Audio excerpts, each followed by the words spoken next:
오늘은 고린도전서 16장 1절에서 4절 그리고 22절에서 24절 말씀을 통해서 헌금, 섬김의 직무라는 제목으로 말씀을 전하고자 합니다. 우리가 고린도전서를 쭉 이제 봤습니다. 이제 고린도전서 이 편지를 마치게 됩니다. 16장을 통해서 이제 편지를 마치게 되는데 이 16장에서는 특별히 성도들의 모금에 관해서 이야기를 하고요. 그러니까 특별히 이제 헌금 그리고 바울의 개인적인 계획에 대해서 말씀을 합니다. 그리고 권면과 인사로 편지를 마치게 됩니다. 특별히 오늘 읽은 고린도전서 16장 1절에서 4절 말씀은 성도들의 모금에 관하여 그리고 헌금에 관하여 이야기하는 것을 볼 수가 있습니다. 특별히 이 구절은 1차적으로 성도들이 그 교회 내라기보다는 타 교회 그리고 다른 지역에 어려움을 겪는 그런 사람들을 위한 모금을 하는 것으로 보여집니다. 다른 지역 성도들을 위한 모금, 헌금에 대한 내용을 다루고 있습니다. 고린도전서에서는 뭐뭇에 관하여라는 주제로 시작을 하는 경우가 많습니다. 그것은 왜 그러냐면 고린도 교회가 사도 바울에게 그런 문제에 대해서 질문을 던졌던 것으로 우리가 보여집니다. 영적 선물에 관하여라든가 이번에 여기에서 성도들을 위한 모금에 관하여라고 이야기하는 것은 그 교회 내에서 그런 이슈가 있었고 이런 것들에 대해서 질의한 것으로 우리가 이제 보게 됩니다. 16장 1절에 보시면 이렇게 주님께서 말씀하십니다.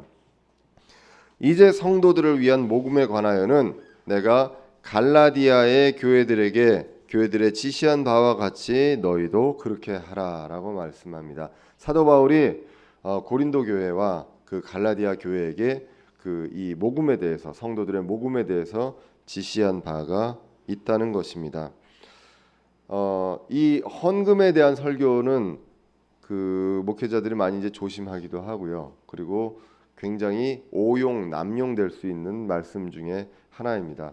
그래서 여러분들 오해 없이 그리고 기존에 우리가 헌금에 대해서 갖고 있었던 생각들 그 선입견들을 버리시고 들어주시면 감사하겠습니다. 다시 이제 말씀으로 돌아가서 그 사도 바울이 갈라디아 교회와 고린도 교회에게 지시한 바가 무엇인지를 우리가 살펴볼 필요가 있습니다. 갈라디아서 2장을 보시면 이제 갈라디아서는 갈라디아 교회에 보내는 편지입니다. 우리가 시대적으로 봤을 때는 사도행전 15장에 나와 있는 사건, 사도 바울이 1차 선교 여행을 갔다가 이제 돌아와서 예루살렘 회의에 참석을 합니다. 그때 이제 이슈가 뭐였냐면 이방인들이 구원을 받았다고 하는데 할례를 받지 않았습니다. 그래서 이 할례에 대한 문제가 이슈화돼서 이것을 가지고 예루살렘으로 이제 회의를 가게 됩니다. 그 내용들이 이제 갈라디아서 2장에서 나오게 됩니다. 그러다 보니까 갈라디아서 전체에서 할례와 무할례에 대한 그런 이슈를 많이 이제 다루게 되는 것을 우리가 알 수가 있습니다. 특별히 이제 이 갈라디아서 2장에서 이러한 내용을 다루면서 갈라디아서 2장 10절에서 이렇게 말씀합니다. 다만 그들은 우리가 가난한 자들을 기억해 줄 것을 원하였는데 바로 그 일은 나 역시 열심히 행하던 바라. 여기서 그들은 예루살렘 유대 지방에 있는 성도들을 이야기하게 됩니다. 그 시대에 보면은 예루살렘 교회에서 그 이제 흉년이 들었고요, 기근이 있었습니다. 그리고 가난한 그런 사람들이 많았고 또 특별히 사도행전 이제 초반부에 보시면 예루살렘에 모여있던 사람들이 주님의 재림을 기다리면서 재산을 다 팔아서 나눠주고 이러한 일들도 있었습니다. 그래서 가난한 사람들이 있었는데 오늘 갈라디아서 2장 10절을 보시면 사도 바울이 그 이 가난한 사람들을 기억해서 이 사람들에게 도움을 주는 이러한 일들을 열심히 자신의 사역으로 행하였다는 것입니다. 그래서 이 전도 여행, 이 선교 여행에서 사도 바울의 선교 여행에서 특별히 신경 썼던 부분 중에 하나가 물론 복음 선포가 있지만 그 중에 하나는 유대 지방의 그 가난한 그 성도들 이 성도들을 위해서 모금을 하는 일, 이러한 일들이 있었다는 것입니다. 그래서 갈라디아 교회에게 지시하였던 것처럼 고린도 교회에도 이러한 것들을 지시하게 됩니다. 어떻게 지시했는지 16장 2절을 보시면 이렇게 나옵니다. 주의 첫날에 너희 각 사람이 하나님께서 자기를 형통하게 하신 대로 자기 곁에 모아두어 내가 갈 때에 모으는 일이 없게 하라라고 말씀을 하셨습니다. 언제 하라고 하냐면 주의 첫날에, 우리가 지금 예배를 드리는 이 날이 주의 첫날입니다. 월요일이 첫날이 아니라 일요일이 첫날이죠. 이 주의 첫날에, 그러니까 이 말씀을 우리가 이제 해석을 하자면 문맥상으로 보면 주일에 모여서, 주의 첫날 모여서 예배를 드릴 때 이제 따로 헌금을 하게 됩니다. 각 사람이 하게 되고요. 그리고 중요한 것은 두 번째로 하나님께서 자기를 형통하게 하신 대로 하라는 것입니다. 자기 형편에 맞게 하나님께서 형편을 허락해 주셨고요. 그리고 형통하게 하신 대로 그대로 하시면 되고 자기 곁에 모아두게 됩니다. 결국은 주의 첫날에 형통한 대로 미리 준비해서 주님께 드리는 것이 헌금에 대한 바른 자세로 우리가 볼 수가 있게 됩니다. 그리고 이제 3절을 보시면 헌금을 관리하는 사람들이, 관리하는 지체들이 있게 됩니다. 이들은 교회가 인정하는 자들이고 정직하고 신실한 자들을 이야기하게 됩니다. 3절에 보시면 내가 가면 너희가 너희의 편지로 인정하는 자들이 누구든지 내가 그들을 예루살렘으로 보내어 너희에게 너그러운 선물을 가지고 가게 하라라고 말씀을 합니다. 내가 가면 너희가, 고린도 교회가 고린도 교회의 편지로 인정하는 자들, 그 사람들이 이것을 관리하게 되고요. 결국은 그 사람들이 예루살렘으로 이것을 가져가게 돼서 이 선물은 너그러운 선물로서 가지고 가게 된다라고 이야기를 하게 됩니다. 우리도 이제 그 헌금을 우리가 인정한 자 지체가 이것을 이제 관리를 하고 있습니다. 우리가 이제 교회 정관을 만들 때는 앞으로 이제 우리가 교회가 커지고 여러 가지 이제 규모가 커지는 것에 대비해서 이제 2인 두 사람 이상의 그 회계를 둔다라고 이제 교회 정관에 이제 두었습니다. 이것은 한 사람을 못 믿는 것이 아니라 쓸데없는 오해와 그런 것들로부터 그 지체를 보호하는 그러한 역할을 하는 것을 우리가 염두에 두고 했습니다. 이 지체, 이 헌금을 관리하는 이 지체에 대해서는 고린도후서 8장 16절에서 24절에 또 자세히 나오게 됩니다. 여기 어떤 사람이 나오게 되냐면 고린도후서 8장에 보시면 디도와 함께 보낸 형제라고 나오게 됩니다. 디도와 같이, 디도 복음 선포자, 이런 사람, 이 사람과 같이 보낸 형제가 있습니다. 이 형제가 그것을 관리하게 된다고 이야기를 합니다. 그런데 이 형제에 대해서 무엇이라고 얘기하냐면 고린도후서 12장 18절로 잠시 넘어가 보면 고린도후서 12장 18절에도 이 내용이 잠깐 나오는데요. 내가 디도에게 청하였고 그와 더불어 한 형제를 보내었는데 디도가 너희에게서 이득을 취하더냐, 우리가 같은 영 안에서 걷지 아니하더냐, 우리가 같은 보조로 걷지 아니하더냐. 그래서 이 디도와 그리고 보낸 이 형제는 이 이야기한 그 모금에 대한, 성도들에 대한 모금을 맡아서 전달하는 역할을 그것을 하게 되었다는 것을 알 수 있습니다. 이들은 이득을 취하는 사람들이 아니다, 정직한 사람들이다, 이 내용을 이야기를 하게 됩니다. 그러면서 다시 이제 고린도후서 8장 16절에서 24절에 나와 있는 내용을 통해서 이 관리자에 대해서, 그 헌금을 맡아서 관리하는 이 사람에 대해서 이야기를 하게 됩니다. 이 사람은 꼭 목회자라든가 복음을 전하는 이 사람이어야 되느냐, 그렇지 않다는 것을 우리가 이제 알게 됩니다. 사도 바울이 이야기하면서 고린도 교회에 인정한 자라고 나와 있기 때문입니다. 이 사람은 어떤 사람이냐면 18절을 보시면 복음으로 인하여 교회에서 칭찬을 받는 사람입니다. 그리고 19절에 보시면 교회로부터 선정된 자입니다. 그리고 19절에 또 뒷부분에 보시면 주께 영광 돌리며 준비된 마음을 가진 사람입니다. 그리고 20절에 보시면 주님과 주님의 눈앞에서도 그렇고요, 사람들의 눈앞에서도 그렇고 정직한 사람입니다. 이 모금을, 이 관리자들을 통해서 이 모금을 해서 이 헌금이 예루살렘의 가난한 성도들을 위해서 쓰여지기 위해서 이 모금을 하였던 것으로 오늘 본문을 통해서 이제 알 수가 있습니다. 그런데 이 모금이 오늘 본문에서는 너그러운 선물이라고 합니다. 당시 시대 상황을 아까도 말씀드렸지만 유대인들은 이방인들을 멸시합니다. 상종하려고 하지도 않았습니다. 그들에게 구원이 있느냐 없느냐 이 문제조차도 논쟁을 할 정도였습니다. 그리고 당신들이 할례를 받지 못하면 이런 구원이 없다라고 이야기할 정도로 유대인들은 이방인들을 멸시했었습니다. 그랬는데 거꾸로 고린도 교회가 예루살렘 교회에게 모금을 보냅니다. 이 모금을 너그러운 선물이라고 하게 된다는 것입니다. 그래서 이런 것들을 통해서 이방인 교회와 그리고 어떤 다른 지역의 교회와 예루살렘 교회가 화합할 수 있는 이러한 역할을 한다는 것을 우리가 이제 알 수 있게 됩니다. 그래서 이러한 것들을 통해서 모금을 미리 그리고 주님께서 형통하게 하신 대로 주의 첫날에 모으는 것 이것을 모금 또는 헌금이라고 한다는 것입니다.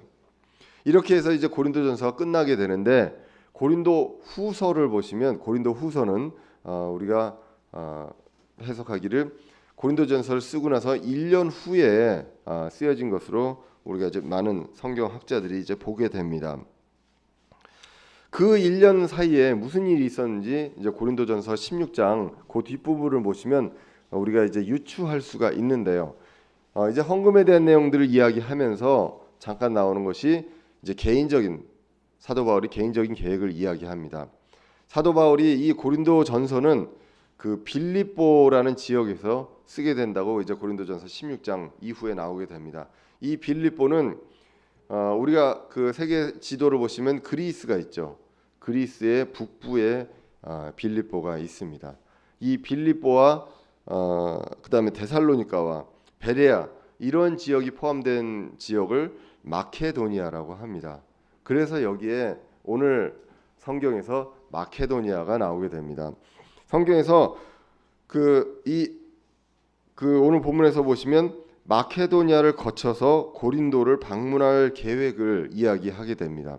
그러면서 그때 사도 바울이 마케도니아를 쭉 지나서 고린도는 아테네 쪽에 있습니다. 그리스 남부에 있습니다. 그래서 쭉 내려와서 고린도로 올 때 이 모금한 것을 그때 내가 갔을 때 모으지 않도록 이제 미리 주의 첫날에 모아 두어라 이렇게 이야기를 하는 것입니다. 그리고 이제 7절을 보시면 이렇게 나옵니다. 이제는 내가 지나가는 길에 너희를 보려고 하지 않는다. 머물려고 한다. 마케도니아를 지나서 고린도로 가는데 지나가는 길에 보는 것이 아니라 얼마 동안 머물려고 한다. 그런 계획을 이야기하면서 무엇을 얘기하냐면 주께서 허락하시면 합니다. 사도 바울이 개인의 계획이 있습니다. 그 계획이 있지만 그것은 주님께서 허락하시면 이루어질 수 있다는 것입니다. 잠언 16장 9절에 보시면 이렇게 나옵니다. 사람의 마음이 그의 길을 계획할지라도 주께서 그의 걸음을 인도하시느니라. 그렇기 때문에 우리가 계획을 여러 개 세웁니다. 하지만 주님께서 허락하시면 그런 것들이 이루어진다는 것을 알 수가 있습니다. 그런데 이러한 계획을 세웠는데 고린도후서 1장 2장을 보시면 이것이 계획대로 이루어지지 못했습니다. 그래서 사도직에 대해서 고린도 교회 사람들이 의심을 하게 됩니다. 아니 약속을 해놓고 지키지 못하고 또 그걸 계획을 변경해서 또 하려고 했는데 그것도 지키지 못하게 되니 사도가 맞느냐 라고 하면서 사도직에 대해서 의심을 하게 되기 때문에 고린도 후서를 사도 바울이 다시 이제 쓰게 됩니다. 그렇게 하면서 이제 그게 이제 1년이란 기간이 지났다는 것이죠. 그래서 고린도전서 16장에서는 헌금에 대해서 1절에서 4절까지만 이야기하지만 1년이 지난 고린도 후서에서는 이 헌금에 대해서 8장과 9장 이 두 장에 걸쳐서 헌금에 대해서 강조를 하는 것을 알 수가 있습니다. 무슨 일이 일어났길래 처음에는 1절에서 4절 잠깐 고린도전서 16장 중에 그 잠깐만 헌금에 대해서 이야기했다가 고린도 후서에서는 8장과 9장 두 장에 걸쳐서 이야기를 하게 되느냐, 그것을 우리가 이제 볼 필요가 있습니다. 다시 이제 고린도 후서 8장 10절로 한번 가보겠습니다.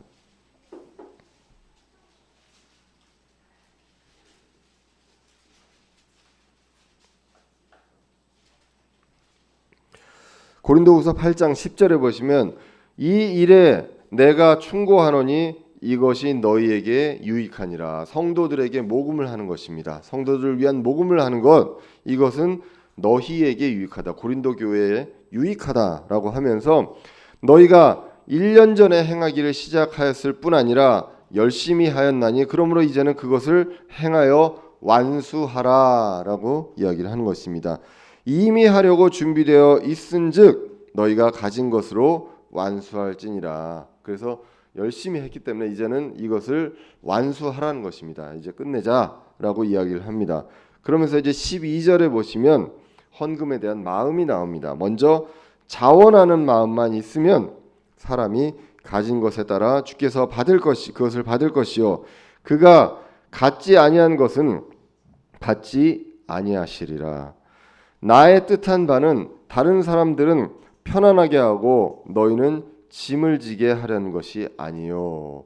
고린도 교회만 특별히 짐을 지어서 모금하게 하려는 것이 아니다. 다른 사람만 편하게 하고 이 말씀을 하게 됩니다. 다만 어떠한 원리, 균등의 원리를 따르려는 것이라. 이제 이번에는 너희의 넘치는 것으로 그 예루살렘 교회의 부족함을 공급하고 또한 그들의 넘치는 것으로 너희의 부족함을 공급하여 서로 균등하게 하려 하는 것이다. 이렇게 이제 말씀을 합니다. 그러면서 이것에 대해서 이 모금, 헌금에 대해서 무엇이라고 얘기하냐면 성도들을 섬기는 것이라고 말씀을 합니다. 고린도 후서 9장 1절에 보시면 이렇게 나와 있습니다.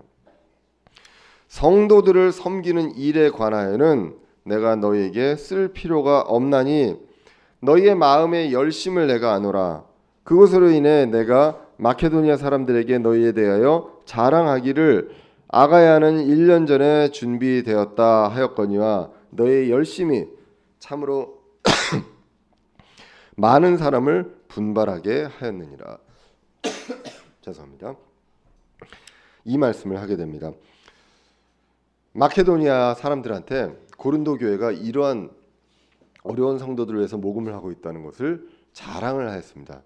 이 자랑을 하게 되었고 아가야라고 하는 이 지역이 바로 아테네와 고린도를 포함하는 그 지역을 아가야라고 합니다. 아까 얘기했던 그 그리스 북부 지역의 그 마케도니아 사람들한테 이 남부 지방의 아가야 사람들은 이렇게 하고 있다라고 그 자랑을 했다는 것, 이것을 1년 전부터 준비했다. 이렇게 이야기함으로써 그 사람들이 분발할 수 있게끔 하였다. 그런데 그 뒤에 부분을 보시면 4, 5절을 보시면 아마 그것이 흐지부지 되었던 것으로 보여집니다. 자랑한 일에 대하여 부끄러움을 당할까 염려하노라. 이런 말을 하게 된다는 것이죠. 물론 이 말씀들은 전체적으로 다 어려운 성도들을 위한 모금을 위주로 합니다. 그러나 이제 균등한 원리로 자원하는 마음으로 이런 것들을 한다는 것을 강조를 하게 됩니다. 그리고 이것은 아까 본문에서 봤지만 너그러운 선물로서 우리가 서로 다 같이 풍성해질 수 있도록 하는 그러한 것이 이제 헌금이다라는 이야기를 하게 됩니다. 그리고 우리 신약 교회에서의 헌금의 원리가 고린도후서 9장 6절부터 8절까지 나오게 됩니다. 다만 내가 말하는 바는 이것이니 곧 인색하게 뿌리는 자는 또한 인색하게 거둘 것이요 풍성하게 뿌리는 자는 또한 풍성하게 거두리라. 7절에 보시면 저마다 자기 마음속에 정한 대로 낼 것이요 마지 못해 하거나 억지로 하지 말지니 하나님은 즐거이 내는 자를 사랑하시느니라. 하나님께서는 즐거이 내는 자를 사랑하신다고 합니다. 그래서 8절에 보시면 하나님께서 능히 모든 은혜를 너희에게 넘치게 하시나니 이것은 너희가 항상 모든 일에서 모든 것이 넉넉하여 모든 선한 일을 풍성하게 하려 하심이라. 이렇게 말씀을 하게 됩니다. 우리가 헌금하면 생각나는 게 있습니다. 우리 머릿속에 딱 떠오르는 것이 있습니다. 세 글자가 있죠. 11조가 있습니다. 이 모금에 대해서 8장 9장에서 이야기하면서 11조에 대한 내용은 단 한 번도 언급을 하지 않는 것을 우리는 알게 됩니다. 이 11조에 대한 것은 우리가 제가 이제 성경 공부 시간에도 말씀드렸지만 11조의 그 말과 또 성경의 역사에서 보시면 이 11조는 유대인들에게 주님께서 주신 명령이었습니다. 구약 시대의 신정 국가로서 하나님이 다스리는 그 국가로서 유대인들에게 주신 명령입니다. 이 11조는 어떻게 구성되어 있냐면 세 가지 정도로 구성되어 있습니다. 먼저 어떤 벌어먹고 사는 어떤 그러한 일을 갖지 않는 레위 지파, 제사를 담당하는 그 레위 지파에게 각 지파가 소득의 10분의 1을 주게 됩니다. 그 10분의 1을 다 받아서 그 레위 지파가 그 10분의 1 중에 10분의 1을 가지고 제사를 드리고 나머지 10분의 9는 레위 지파가 먹고 사는데 이제 쓰게 됩니다. 그리고 또 10분의 1이 또 있죠. 그 또 있는 10분의 1은 주님 모아두었다가 주님께 감사하기 위해서 먹고 마시게 됩니다. 그러면서 먹고 마시면서 주변에 있는 레위 사람들을 초대해서 같이 먹고 마시라고. 그러면 지금 벌써 20%입니다. 그 20%에 나머지 3년에 한 번씩 10분의 1을 드리게 됩니다. 이것은 가난한 사람들을 위해서 하게 됩니다. 그러므로 이것을 10%를 3년으로 나누면 3.3%가 됩니다. 그래서 이것을 다 더하면 구약 시대에 유대인들이 드렸던 11조는 23.3%입니다. 굉장히 많은 양이 드리게 됩니다. 예. 그런데 우리에게 그 11조를 하라고 하신 적이 없다는 것이죠. 다만 11조라는 것이 있기 전에 아브라함과 야곱이 감사함으로 10분의 1을 드린 적이 있습니다. 그러나 이것은 정기적으로 드린 것은 아니었고요. 내가 감사한 마음이 있었을 때 그 소득의 10분의 1을 드렸다는 것을 알 수가 있습니다. 그러면 다시 이제 신약으로 넘어와서 고린도 전후서에서 고린도 교회에게 헌금에 대한 원리를 이야기하면서 무엇을 얘기했느냐라고 하시면 인색하게 하지는 마라. 그러나 하나님께서 형통하시게 하신 대로 해라는 것입니다. 네. 여러분들 전 재산을 팔아서 해라. 하나님께서 기뻐하시지 않습니다. 하나님께서 형통하시는 대로 자원하는 마음으로 인색하지 않게 또 즐거이 아브라함과 야곱이 감사함으로 즐거이 드렸던 것처럼 그렇게 드리면 된다는 것입니다. 이것이 몇 퍼센트가 딱 정해져서 드리는 것이 아닙니다. 그러나 교회의 일이 풍성하게 할 수 있도록 하는 것, 이것이 또 8절에서 나오는 말씀입니다. 모든 것이 넉넉하여 모든 선한 일을 교회가 풍성하게 할 수 있도록 우리가 이런 것들에 쓰여져 한다는 것입니다. 타 교회, 다른 지역의 어려운 우리의 지체들, 형제들, 그 성도들을 위해서도 하고 또 우리 교회 내에서 필요한 선한 일들, 복음을 전하고 그리고 이 믿지 않는 이 지역 사회에 그런 것들을 하기 위해서 감당하기 위해서 하는 이러한 일들을 위해서 풍성하게 하기 위해서 우리가 헌금을 하게 됩니다. 고린도후서 9장 이후에서 보시면 이것을 통해서 복음을 전하게 되고 또 예수님을 믿게 되고 이러한 일들이 일어나게 됨을 우리가 알게 됩니다. 더 강조하는 것이 바로 고린도후서 9장 12절에 보시면 이 헌금을 또 무엇이라고 하냐면 섬김의 직무라고 한다는 것입니다. 오늘 제목 제가 헌금, 섬김의 직무라고 했습니다. 이 헌금을 고린도후서 12장에서 이 섬김의 직무가 성도들의 부족한 것을 제공할 뿐 아니라 하나님께 드리는 많은 감사로 인하여 넘쳤느니라. 성도들의 부족한 뿐만 아니라요, 우리가 하나님께 감사함으로 드리는 이것으로 교회가 풍성해지고 그 선한 일을 풍성하게 한다고 고린도후서 9장 12절에서 말씀을 하게 됩니다. 그러므로 우리 교회는 11조헌금 봉투가 따로 없습니다. 그리고 여러분들한테 10분의 1을 하면 복을 받는다, 말라기서 3장에 나오는 그 말씀, 하나님을 한번 테스트해봐라, 이 말씀을 전하지도 않습니다. 여러분들이 복을 받았으면 좋겠습니다.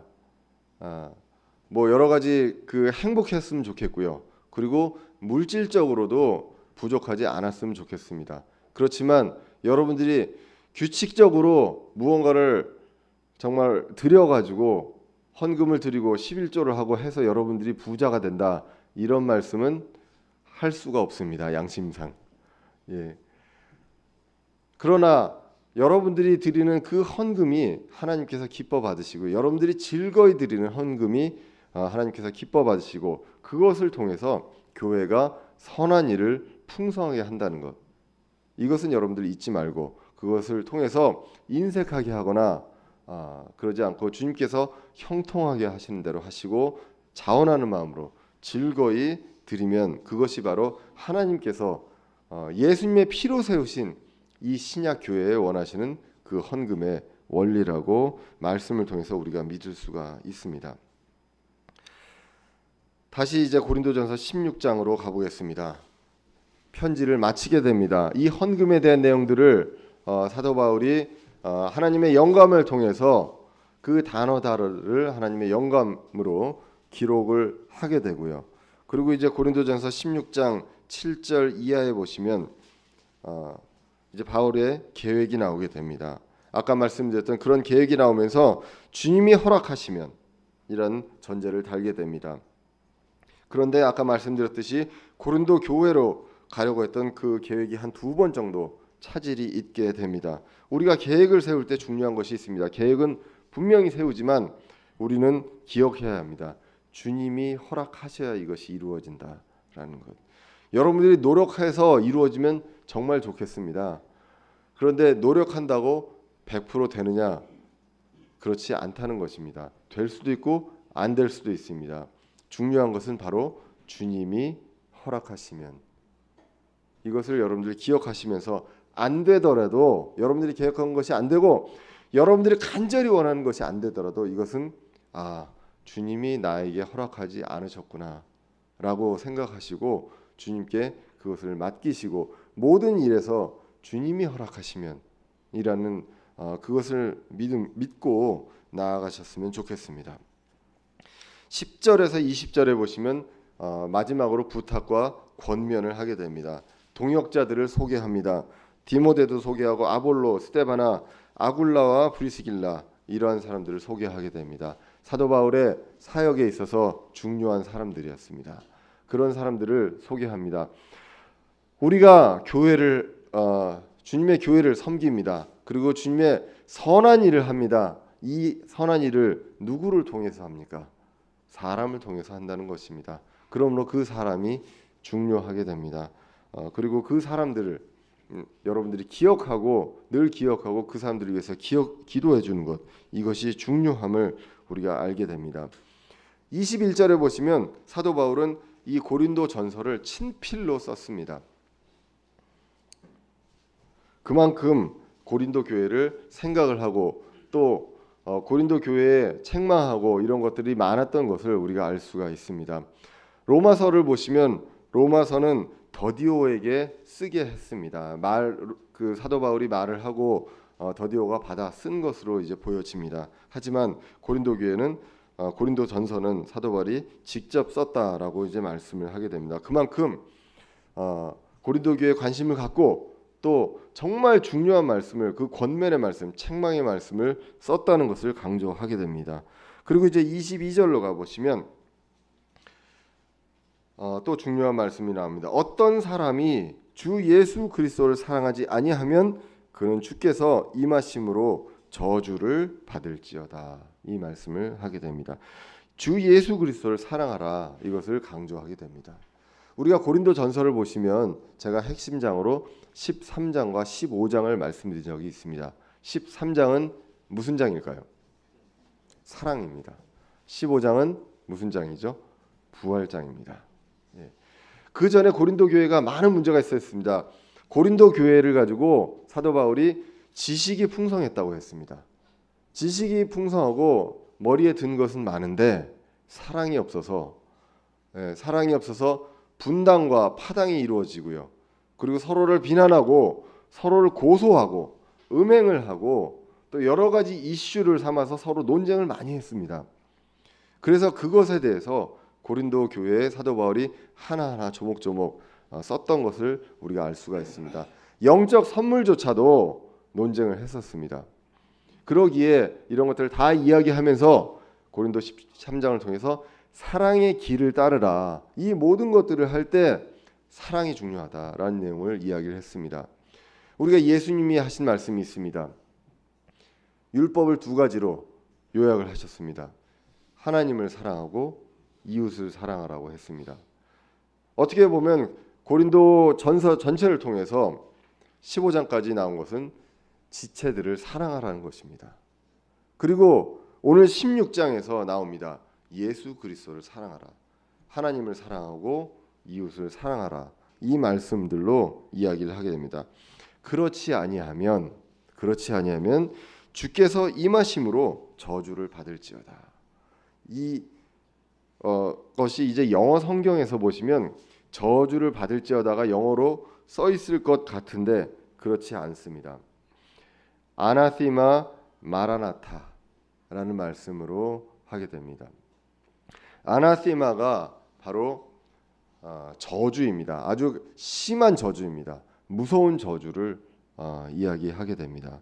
그리고 마라나타가 바로 주님께서 임하심 또는 주께서 오셨다, 이런 말로 이제 아람어로 되어 있는데 얼마나 중요한지 이 아람어를 킹제임스 영어 성경에서는 이 아람어를 그대로 썼습니다. 아나세마 마라나타 이렇게 썼다는 것입니다. 우리가 이제 마라나타 침례교회 뭐 이렇게도 있습니다.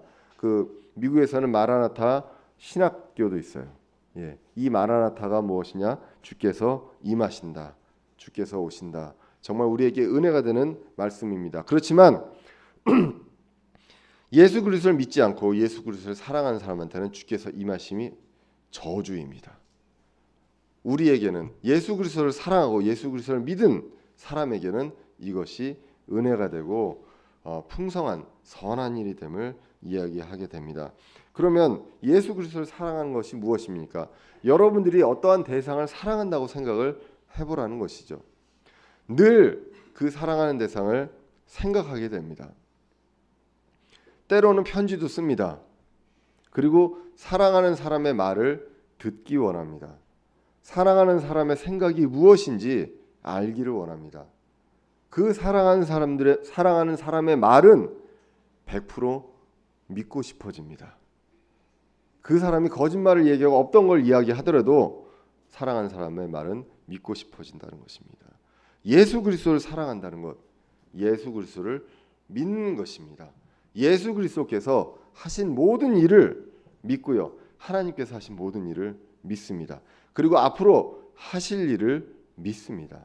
그것이 바로 예수 그리스도를 사랑하는 것입니다. 그리고 예수 그리스도가 주신 그 말씀을 귀 기울입니다. 그리고 듣기를 좋아합니다. 그리고 그것을 100% 믿는 것.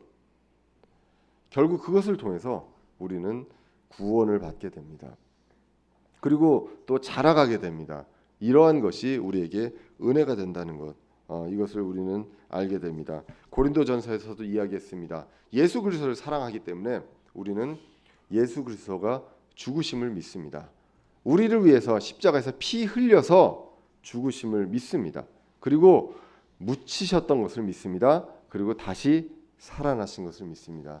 그리고 예수 그리스도만 살아난 게 아니라 나도 다시 살아날 것을 믿습니다. 그리고 그것을 가지고 우리가 그 소망을 가지고 우리는 하루하루 그 말씀 속에서 자라나는 그것을 기뻐하고 감사하면서 살아가게 되는 것입니다. 이런 것이 바로 주님을 사랑하는 것이고, 이것이 마라나타, 주께서 임하실 때 우리에게 은혜가 된다는 것, 이것을 이야기하게 됩니다. 고린도전서 16장 마지막 23절 24절에 보시면 고린도 교회에게 이제 마지막으로 축복을 하게 됩니다. 주님의 은혜가 함께 있기를 원한다라고 이야기하고, 특별히 자신의 사랑, 사도 바울의 사랑을 또 표현을 하게 됩니다. 이렇게 함으로써 고린도 교회에 보내는 그 첫 번째 편지를 빌립보에서 고린도 교회에게 보내게 됩니다. 이 장문의 편지를 사도 바울이 하나님의 영감을 통해서 하나님께서 그 마음을 움직이시는 대로 써서 고린도 교회에 보내게 됩니다. 우리는 이 고린도전서를 보면서 무엇을 느끼게 됩니까? 참 많은 것을 느끼게 됩니다. 우리 현대 교회에서도 느낄 수 있는 여러 가지 문제들, 이런 것들을 느끼게 됩니다. 그리고 이것들에 대해서 주님께서 어떻게 말씀하시는지 그것을 우리가 배웠습니다. 특별히 오늘은 교회의 지체를 사랑으로, 마음으로도 섬기지만 또 한 가지 섬기는 직무가 무엇이냐 하면 물질로도 섬기는, 그것을 고린도서 16장에서 마지막으로 사도 바울이 강조했다는 것, 그것을 우리가 알게 됩니다. 이러한 것들이 결국은 그 근원이 무엇이냐라고 하자면 주 예수 그리스도를 사랑하는 것, 이것이 바로 그 근원이다라는 것입니다. 그러므로 우리 모두가 이 고린도전서 전체를 통해서 그리스도를 어떻게 사랑하는지 배울 수 있는 기회가 되었기를 주님의 이름으로 축원합니다. 그리고 또 정말로 우리에게 가장 기쁜 소망이 되시는 주님께서 임하시는 그것을 늘 기억하고 소망하고 서로를 위로할 수 있는 교회가 되었으면 좋겠습니다. 그러므로 우리는 정말 날마다 마라나타를 외치고 고백하고, 이것이 바로 주님께서 임하시는 그것이 우리에게 소망이요 은혜가 되는 그러한 저와 여러분 대전은혜 침례교회가 되시기를